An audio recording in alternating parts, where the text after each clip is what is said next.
वर्ग की परिधि और क्षेत्रफल चैप्टर का अध्ययन कर रहे थे। अभी तक हमने 15.3 के क्वेश्चन नंबर 1 से लेकर 6 तक कंप्लीट कर लिए थे और आज अपन कर लेंगे 7 से लेकर 12 तक। इसके बाद अपनी प्रश्न जो 15 प्रश्न वाला वो भी कंप्लीट हो जाएगी। इसमें और ज़्यादा कुछ है नहीं, 2-4 इंपॉर्टेंट एग्जाम्पल है, वो आप कोशिश करना, नहीं तो फिर मैं आगे और करवा दूंगा। इसके बाद अपन अगले ट्रिग्नोमेट्री में चलेंगे। एक्सरसाइज आपके 6, 7 और 8 त्रिकोणमिति से संबंधित है, वो मैं आपको सारी करवा दूंगा। तो देखो सबसे पहले जो क्वेश्चन नंबर 7 है, दी गई आकृति में, देखो एक आकृति दी गई थी, बना ही नहीं, यहाँ पे बना लेंगे अपन। दी गई आकृति में ABMC 14 सेंटीमीटर त्रिज्या का एक वृत्त का चतुर्थांश है। देखो वृत्त का चतुर्थांश क्या होता है? वृत्त का चतुर्थांश क्या होता है? बहुत ही सिंपल सी बात है। एक वृत्त है, इसका कौन सा वाला हिस्सा है? चौथा वाला हिस्सा, इसको हम क्या कहेंगे? चतुर्थांश कहेंगे। ठीक है, तो ये कितने सेंटीमीटर त्रिज्या का है भाई? ये त्रिज्या 14 सेंटीमीटर, ये 14 सेंटीमीटर। ठीक है, त्रिज्या का एक वृत्त का चतुर्थांश है तथा BC को व्यास मानकर, ये आपके A, ये B और ये C, इस BC को हमने क्या माना? क्वेश्चन के अकॉर्डिंग व्यास माना। क्या माना? व्यास माना। मान लो व्यास, ये लो, ये हमने इस BC को क्या माना? व्यास मानकर इसके ऊपर क्या बनाया? एक अर्धवर्त खींच दिया। अर्धवर्त में समझते हो भाई? आधा वर्त। क्या किया? AB, यहाँ पे आपके नाम कौन सा था? ABMC। क्या नाम था इसका? ABMC। इसके ऊपर हमने क्या किया? ABMC था 14 सेंटीमीटर त्रिज्या का एक चतुर्थांश था। BC को व्यास मानकर एक इसके ऊपर हमने क्या खींचा? अर्धवर्त खींचा। यहाँ तो ठीक है, आगे चलते हैं। छायांकित भाग का क्षेत्रफल, आपके ये इसमें छायांकित भाग किया हुआ है, इसका हमें क्या निकालना है? क्षेत्रफल निकालना है। दिख रहा होगा, बहुत ही सिंपल सा क्वेश्चन, थोड़ा दिमाग तो लगाना पड़ेगा। करना क्या आपको? देखो ये है अर्धवर्त, ये क्या है? अर्धवर्त। यदि हम इस अर्धवर्त का क्षेत्रफल निकाल दे, इस अर्धवर्त का हम क्या निकाल दे? क्षेत्रफल, और फिर उसमें से इस, देखो ये चतुर्थांश, ये इसको मैं त्रिज्य खंड कह सकता हूँ। इस त्रिज्य खंड में ये क्या है? इसको हमने क्या कहा था? वृत्तखंड।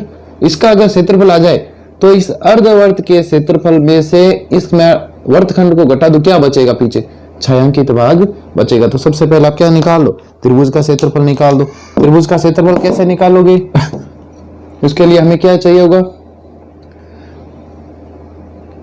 अपने इस अर्धवर्त का क्षेत्रफल अपन सबसे पहले निकाल लेते हैं, लेकिन उसके लिए किसकी जरूरत पड़ेगी? हमें इस वर्त की, मतलब अपन त्रिज्या की जरूरत पड़ेगी। अर्धवर्त इसको व्यास मानना है तो हमें इसकी यहाँ से त्रिज्या की जरूरत पड़ेगी। ये कितना है अपने पास? है तो नहीं, बहुत ही सिंपल सा है। यहाँ देखो ये 14 है, ये भी 14 है, और यहाँ देखो कितने का कोण है? वर्त का चतुर्थांश है तो 90 डिग्री का कोण है। कितने डिग्री का है? 90 डिग्री का। तो आराम से हम ये कौन सा हो गया?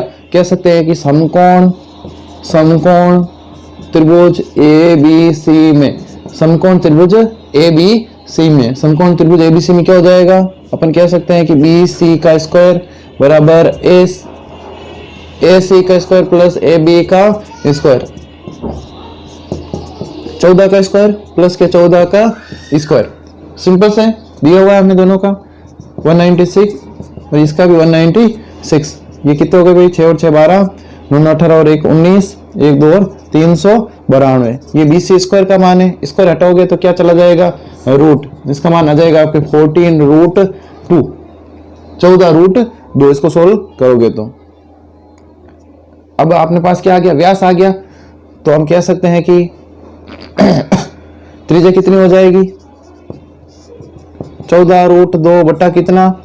2, मतलब कितनी आ गई? 7√2। अब आराम से आप इसका क्षेत्रफल निकाल सकते हो। अर्धवर्त आप यहाँ और भी कोई नाम लिख सकते हो, जैसे BMC या कुछ भी लिख सकते हो ना। BNC का क्षेत्रफल, अर्धवर्त का क्षेत्रफल पूरे वर्त का कितना होता है? पाई r स्क्वायर। तो अर्धवर्त का कितना हो जाएगा? पाई r स्क्वायर बाय 2। तो आपके पाई की वैल्यू कितनी लेनी इसमें? 22/7 है ना, 22/7। r का स्क्वायर मतलब 7√2 इंटू 7√2 बटा कितना है? 2। ये देखो 7 से 7 गया, √2 का √2 से गुणा किया, क्या बना? 2, और इस 2 से क्या गया? ये 2, मतलब कह सकते हैं इन दोनों से क्या चला गया? ये 2। वापिस समझो, 22 तो 22 है, ये 7 इंटू ये वाला 7 इंटू √2 का √2 से गुणा किया तो क्या बना? 2 बटे में क्या था? 7 इंटू 2, ये इससे चला गया। 22 7 जा 154 यूनिट किसमें? सेंटीमीटर। तो सेंटीमीटर स्क्वायर। अपने पास इस अर्धवर्त का क्षेत्रफल आ गया, किसका आ गया? इस पूरे का आ गया। लेकिन हमें तो केवल किसका ज्ञात करना है, इसका ज्ञात करना था। इसका हमें क्या करना पड़ेगा, घटाना पड़ेगा। कैसे घटाओगे फिर, बहुत ही सिंपल सा प्रोसेस है भाई। हमें सबसे पहले क्या निकालना है, लिख सकते हैं कि वर्तखंड का क्षेत्रफल, फॉर्मूला हमने पढ़ा है, पाई आर स्क्वायर थीटा बटा 360 minus R square by 2 sine theta, pi 22/7 बटा 360 है। आर का क्या है, स्क्वायर, वर्तखंड इसके ऊपर बना हुआ है। तो हमें किसकी त्रिज्या, इसकी त्रिज्या ये वाली चाहिए होगी, 14 इंटू 14, थीटा कितना है भाई, 90 है। R square by 2 sine theta, 14 into 14 बटा 2, और साइन कितना है भाई, 90 डिग्री। सिंपल सा क्वेश्चन है, ज्यादा कुछ नहीं इसमें। ये आपके कितने टाइम्स कट गया, 4 टाइम्स। इसको और काट दो, ये आपके 2 दूना 4, 2 7 14, 2 से और ये 7 बार, ये एक और ये 7 से, 22 7 154 माइनस ये आपके साइन 90 का मान कितना हो गया, 1 हो गया। 1 का गुणा करेंगे तो वही आएगा। 2 से ये 14 कितनी बार चला गया, 7 बार, और 14 7 जा 90। ये आपके 154 में से 98 गए तो यहाँ कितने बच गए आपके, 14 में से 8 गए तो 6, और 14 में से 9 गए तो आपके 5, 56 सेंटीमीटर स्क्वायर। अब हम क्या करेंगे, किसका निकालना हमें, छायांकित भाग का क्षेत्रफल। छायांकित भाग का क्षेत्रफल बिल्कुल सिंपल सा है, ज्यादा कुछ भी नहीं है। छायांकित भाग मतलब अपन कह सकते हैं कि अर्धवर्त का क्षेत्रफल, अर्धवर्त का क्षेत्रफल माइनस क्या करना है, 56। अर्धवर्त का कितना आया, अभी हमने सोल्व किया था, ये देखो 154 माइनस आपके कितना, ये आपके 56, कितना बचा, 98 सेंटीमीटर स्क्वायर। छायांकित भाग का क्षेत्रफल आ गया। देखो इंपॉर्टेंट क्वेश्चन था, सिंपल भी था, कुछ भी नहीं था। वर्त का एक चतुर्थांश दिया हुआ था हमें। आप इसमें और तरीके से भी कर सकते थे, इस त्रिभुज का निकालो, फिर आप इस त्रिज्य खंड का निकाल के, या अपन कह सकते हैं कि इस पूरे त्रिज्य खंड का क्षेत्रफल निकाल लो, फिर त्रिभुज का निकालो, पूरे में से त्रिभुज को घटाओ तो इसका आ जाता। अपन ने सीधे निकाल लिया यहाँ से किसका, वर्तखंड का क्षेत्रफल। ये वर्तखंड था, और उसके बाद जो हमें अर्धवर्त दिया हुआ था, ये अर्धवर्त का हमने क्षेत्रफल निकाला, उसमें से इसको क्या कर दिया, घटा दिया। तो अपन कह सकते हैं बहुत ही सिंपल क्वेश्चन है। अगर आपको थोड़ा सा इसमें डाउट है तो आप इसको वीडियो को रिवाइंड करके 1-2 बार और देख ले, ताकि आपके क्लियर हो जाए। अपन आगे चलते हैं। सारे क्वेश्चन वैसे इसमें कुछ भी नहीं है, वही चीजें हैं जो हमने त्रिज्य खंड वर्तखंड के फॉर्मूले पढ़े, उन्हीं का प्रयोग करना है, और थोड़ा सा अपने दिमाग का प्रयोग भी करना है। आगे क्वेश्चन नंबर देखो 8 क्या कह रहे हैं।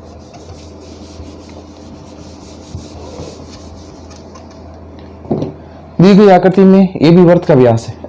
देखो आकृति दी गई, ये इस प्रकार की आपको आकृति दी गई। ए बी वर्त का क्या है भाई, व्यास है, यहाँ तक ठीक है। ए सी बराबर 6, यहाँ एक बिंदु दिया हुआ से आपके ए सी बराबर कितना सेंटीमीटर, ये 6 सेंटीमीटर है, और आपके बी सी बराबर कितना है, 8 सेंटीमीटर है। तो आपको छायांकित, ये देखो ये पूरा छायांकित भाग है। देखो सिंपल सा बहुत, पूरे वर्त का क्षेत्रफल निकालो और माइनस कर दो इस त्रिभुज का क्षेत्रफल। ये त्रिभुज अगर चला जाएगा यहाँ से तो क्या बचेगा पीछे, यही तो बचेगा, ये वाला पोर्शन, और इधर से ये वाला, ये वाला। तो बहुत ही सिंपल, वर्त का क्षेत्रफल माइनस त्रिभुज का क्षेत्रफल। अब त्रिभुज का क्षेत्रफल, वर्त का क्षेत्रफल तो देखो हमें दिया हुआ है, ए बी वर्त का व्यास है, ए बी वर्त का क्या दिया, व्यास। हमें क्षेत्रफल के लिए त्रिज्या चाहिए होगी, तो त्रिज्या के लिए हमें क्या करना पड़ेगा, ये ज्ञात करना पड़ेगा। तो वैसे सिंपल आपको पता है, देखो ये 6 है, ये 8 है, तो कितनी होगी, 10 होगी। बताया हुआ आपको, कैसे पता चला, समकोण त्रिभुज है, भुजाओं का युग्म होता है, जैसे 5 12 13, 6 8 10, 7 24 25, 9 40 41, ऐसे भुजाओं का क्या होता है, युग्म होता है। मतलब ये अगर आधार है, लंब है, तो ये क्या होगा, कर्ण होगा, इस प्रकार। तो आप ज्ञात कर सकते हो, समकोण त्रिभुज ए बी सी में ए बी व्यास है और कर्ण भी देखो 90 डिग्री के सामने की भुजा, A C square plus B C square. 6 का स्क्वायर कितना हो गया, 36, 8 का कितना हो गया, 64, कितने हो गए भाई, 100। ए बी का स्क्वायर, ए बी बराबर कितना आया, ये स्क्वायर जब जाएगा उसके ऊपर कितनी क्या हो जाएगा, रूट कितना आ गया, 10। यहाँ तो क्लियर है, ठीक है। 10 सेंटीमीटर तो सेंटीमीटर। अब आराम से तो अपन कह सकते हैं कि वृत्त का क्षेत्रफल, वृत्त का क्षेत्रफल पहले निकाल लो। वृत्त का क्षेत्रफल त्रिज्या चाहिए होगी आपको, तो ये पूरी व्यास कितना आ गया, व्यास बराबर 10 सेंटीमीटर।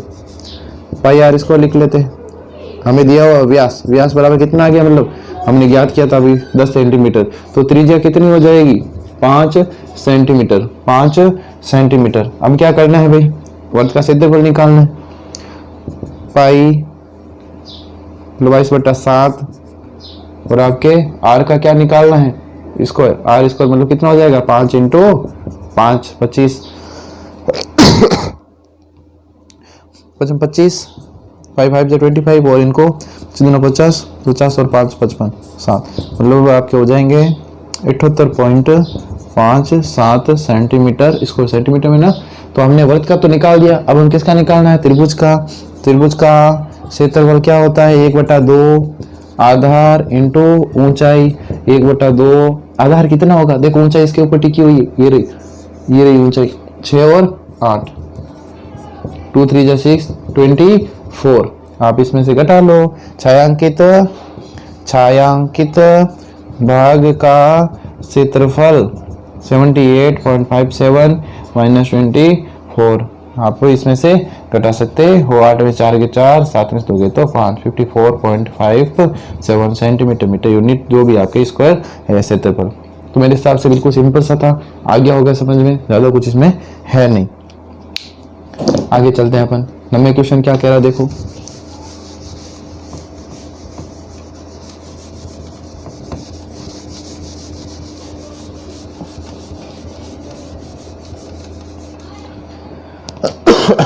दी गई आकृति में छायांकित भाग का क्षेत्रफल, वही हमें क्या करना है, छायांकित भाग का क्षेत्रफल निकालना है। देखो क्या इसमें क्या हुआ है, यहाँ एबीसीडी 10 सेंटीमीटर भुजाकार वर्ग है, ये 10, ये भी 10, ये भी 10 और ये भी 10, प्रत्येक कितना कोण 90 डिग्री, क्यों, वर्ग है, क्या दिया हुआ है, वर्ग दिया हुआ है।